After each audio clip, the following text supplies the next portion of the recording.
नाज़िन हैदराबाद भरिसां औरत अलमंज़र पुल वटां दरिया में टिपोरी आपघात की कोशिश कई है, जंहिंखे रेस्क्यू टीम बचाए वरितो आहे। अपडेट वधीक मालूम कयो था सलीम मल्ला खां। सलीम, इन हवाले सां वधीक छा अपडेट आहे?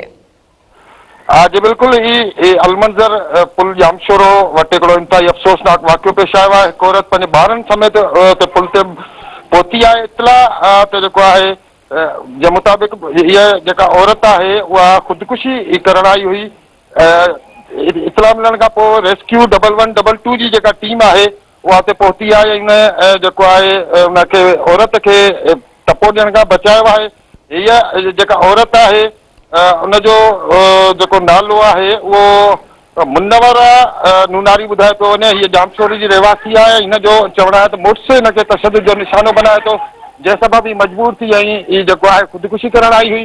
रेस्क्यू 1112 जी टीम फौरी तौर ते कार्रवाई कंदे हुन औरत खे बचायो आहे। जी सलीम, अपडेट का आगाह करण जे लाइ महिरबानी।